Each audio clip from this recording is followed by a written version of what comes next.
Hello friends, welcome to your channel that is SWG study with Gurukul. आज का topic जो हम पढ़ेंगे that is the social loafing which comes under the chapter social influences and group processes. तो आइए पढ़ते हैं विदाउट एनी डिले कि क्या होता है social laughing. Social laughing basically एक ऐसा फिनोमिनन है, एक ऐसी प्रक्रिया है जिसमें कि उस ग्रुप में जो भी इंडिविजुअल्स होते हैं, लोग होते हैं, मेंबर्स होते हैं, वो जो है लेस एफर्ट पुट करते हैं, मतलब अपनी क्षमता से कम एफर्ट्स डालते हैं जब वो ग्रुप सेटिंग्स में होते हैं in comparison to the individual working.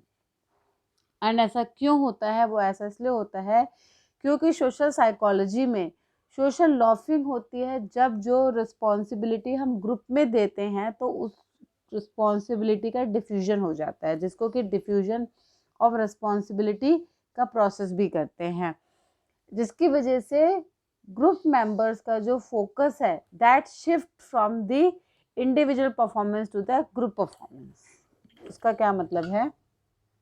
उसका मतलब ये है कि जब हमें कोई भी टास्क इंडिविजुअली दिया जाता है तो हम उसको अच्छे से अपनी क्षमता के अनुसार एफर्ट से करते हैं, बट वही टास्क जब हमें वो ग्रुप में रह के दिया जाता है तो हमारा फोकस हट जाता है। एंड वो क्यों होता है? Because of the diffusion of the responsibility. तब हमें लगता है ये ग्रुप की रिस्पॉन्सिबिलिटी है, हमारी नहीं है। जैसे कि इसके लिए इसको ऊपर स्टडी करने के लिए 2 एक्सपेरिमेंट्स भी किए गए हैं, जिसमें ये पाया गया कि जब ग्रुप ऑफ पीपल को बोला गया कि you have to clap and shout in a group, तो उन लोगों ने, मतलब कुछ लोगों ने उस ग्रुप में अच्छे से क्लैप किए, कुछ लोगों ने बिल्कुल नहीं किया, कुछ लोगों ने जस्ट काम चलाउ किया है। That means the efforts in shouting and clapping, इतने से जो बेसिक से काम है उस तक में भी लोगों ने अपने एफर्ट्स नहीं पुट किए हैं इन कंपैरिजन टू अलोन। मतलब जब उनको अकेले बोला गया कि अकेले आप क्लैप करो या शाउट करो, तब उनके एफर्ट्स उसमें ज़्यादा थे। तो बेसिकली ऐसा क्यों होता है? तो Ringelmann he did an experiment जिसको कि रोप पुलिंग एक्सपेरिमेंट भी करते हैं, किया गया। Basically he was an agriculturist जो चाहते थे कि प्रोडक्शन बढ़े, तो फिर वो करते करते उन्होंने एक स्टडी करी।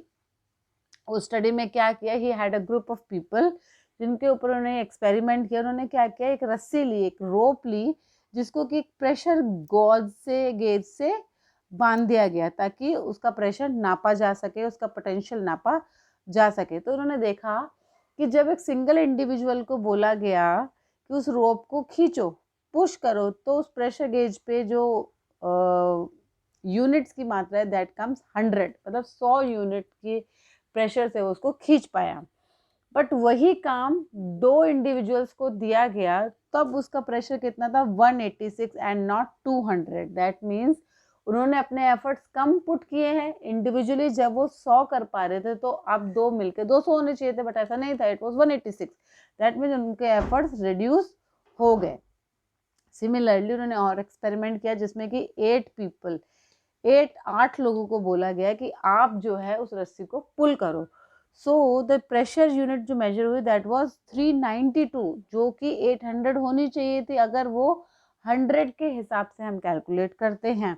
तो रिंगलमैन ने इसका कंक्लूजन ये निकाला स्टडी का कि ये जो सोशल लॉफिंग हो रही है या जो एफर्ट रिड्यूस हो रहा है, वो कैसे हो रहा है? वो हो रहा है या तो कोऑर्डिनेशन सही नहीं है उन लोगों का, या फिर उनमें मोटिवेशन की कमी है।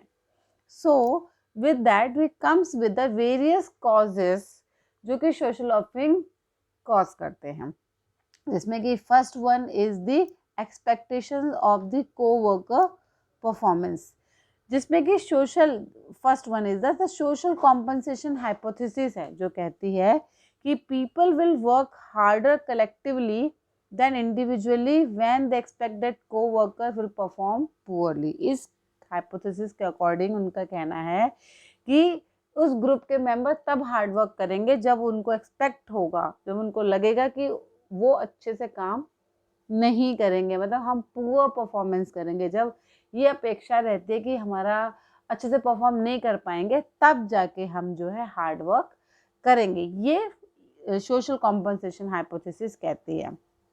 एंड सेकंड क्या है, जो जैक्सन और हकिन्स ने स्टडी करी थी 1985। उनका कहना था कि कोवर्कर्स अपने एफर्ट्स तब रिड्यूस कर देते हैं जब उनको लगता है कि दूसरे भी इतना अच्छे से काम नहीं करेंगे, जब उनको लो एक्सपेक्टेशंस होती है, जब उनको लगता है कि सारे कोवर्कर्स इतना ही तो करेंगे तो हम भी इतना करेंगे, तो उससे क्या, ताकि एक इक्विटी और इक्वालिटी मेंटेन रहे, ऐसा जैक्सन और हैरिसन की स्टडी में निकल के आया।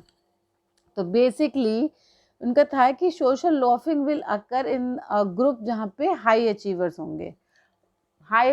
होंगे तो वहाँ पे जो है एफर्ट्स वो कम कर देंगे। तो बेसिकली यहाँ पे ये था कि एक्सपेक्टेशंस जो हैं, लोगों की अपेक्षा क्या है दूसरे को मेंबर्स से, को वर्कर्स की परफॉर्मेंस से, उसके अकॉर्डिंग काम किया जाएगा, जो कि सोशल लॉफिंग का एक मेन कॉज है।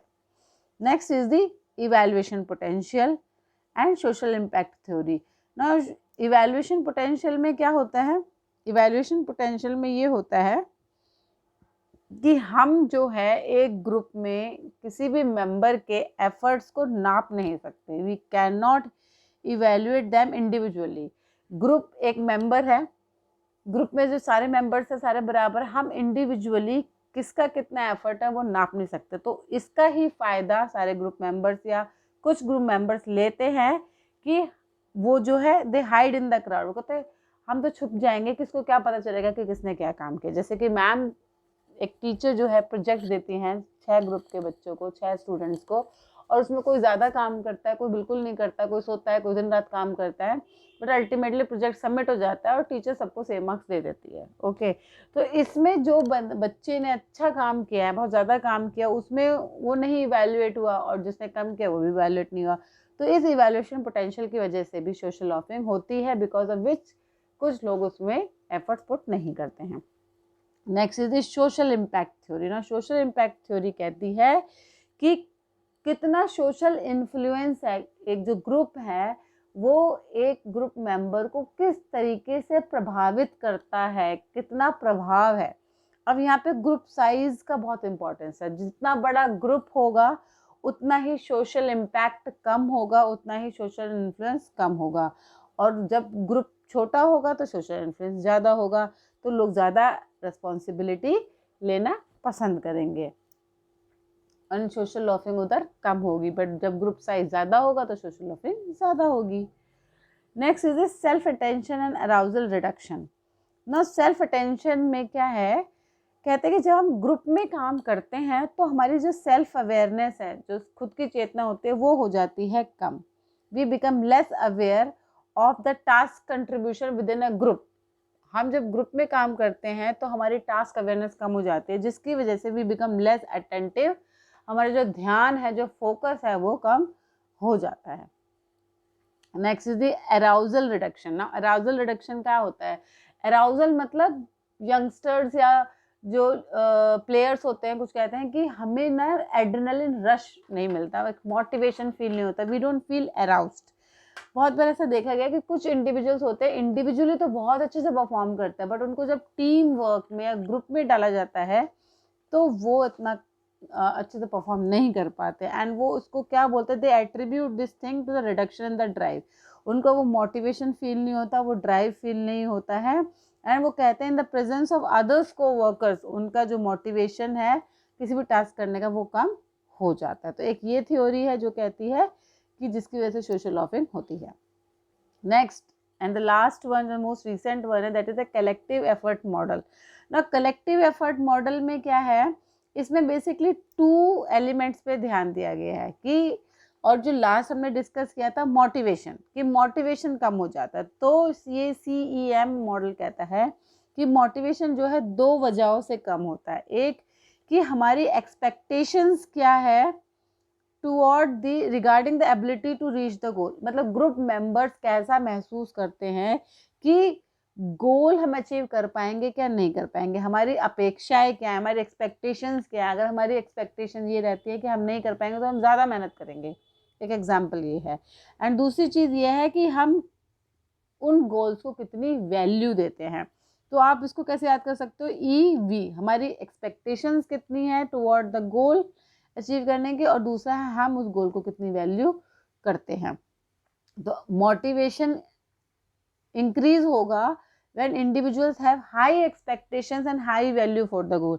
जब ग्रुप मेंबर्स रिस्पेक्ट करेंगे उस गोल की, उसको वैल्यू देंगे, इंपॉर्टेंस देंगे और एक्सपेक्टेशंस भी अच्छी रखेंगे, तब जाके जो है मोटिवेशन इंक्रीज होगा और वो अचीव करेंगे गोल। और अगर ये नहीं होगा, रिड्यूस होगा, तो मोटिवेशन विल रिड्यूस।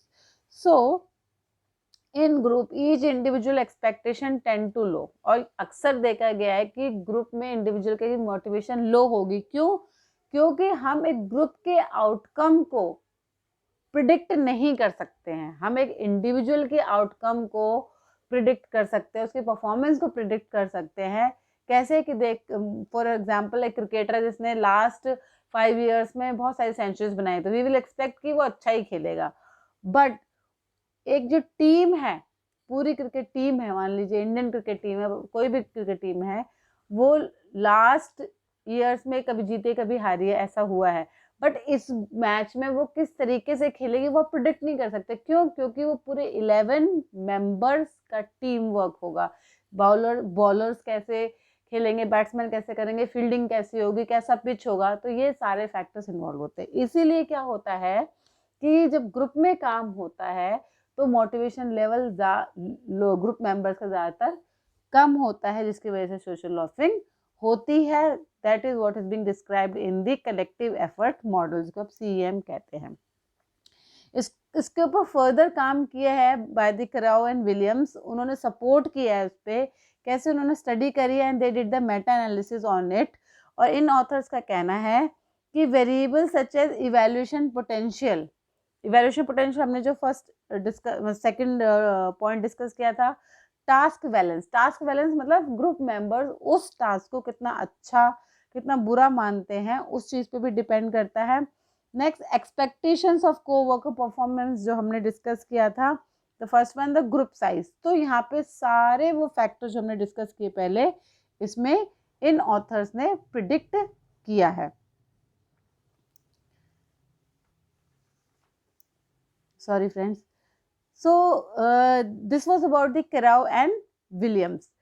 तो we can see this by the chart also. Now इस चार्ट में Carrow and Williams ने एक्सप्लेन किया है the CEM मॉडल, जिसमें कि he has explained कि expectations क्या है, expectation to achieve the goal और expectation of ability to achieve the group goal, ये निर्धारित करेगा आपके परफॉर्मेंस को। If हार्ड वर्क है, even if you work hard other group members may not. अब यहाँ पे है कि सारे ग्रुप मेंबर्स एक तरीके से काम नहीं करेंगे, तो ये सब चीज़ें जो है परफॉर्मेंस को इफेक्ट करेंगी। देन परफॉर्मेंस से क्या रिवॉर्ड मिलता है, अगर वो रिवॉर्ड सब में शेयर होता है नहीं होता है, ग्रुप मेंबर्स किसको उतनी वैल्यू देते हैं या नहीं देते हैं, उससे जो है मोटिवेशन तय होगा। और अगर ये सब नहीं होता है तो लॉस ऑफ मोटिवेशन होगा। तो अब कैसे सोशल लॉफिंग को कम किया जा सके, कैसे रिड्यूस किया जा सके? तो social laughing can be reduced by the several measures. Like आप इंडिविजुअल्स को अकाउंटेबल कर दो, मतलब सबको जो रिस्पॉन्सिबिलिटी दी गई है उनको अकाउंटेबल करिए कि ये आपका काम है, आप ही से पूछा जाएगा, आपसे ही इसकी फीडबैक ली जाएगी। ओके, सबको अलग अलग दीजिए। Next is the minimizing the free riding मतलब जो मॉकाटेरियंस होते हैं ना, कभी टीम में घुस जाएंगे, कभी टीम में नहीं रहेंगे, कभी कुछ कर लेंगे कभी कुछ कर लेंगे, तो उनका जो है इवैल्यूएशन कर पाना बहुत मुश्किल होता है। तो इस चीज़ को रिड्यूस होना चाहिए in the social laughing process. Next is encouraging the team loyalty. ना ऐसा लीडर हो ग्रुप में जो कि मोटिवेट करता रहे टीम मेंबर्स को टुवर्ड अचीविंग द गोल, उनमें ताकि लॉयल्टी बनी रहे। Next is by assigning distinct responsibility for each team member. Her team member को अलग अलग रिस्पॉन्सिबिलिटीज दी जाए, कोई ग्रुप ना बनाया जाए, कोई टीम ना बनाई जाए, बट हर मेंबर को अलग अलग रिस्पॉन्सिबिलिटी दी जाए एंड उनसे फिर फीडबैक लिया जाए। तो ये कुछ फैक्टर्स हैं जो कि सोशल लॉफिंग को रिड्यूस कर सकते हैं। तो friends, this was about the social laughing, एक इम्पॉर्टेंट टॉपिक है from the exam point of view.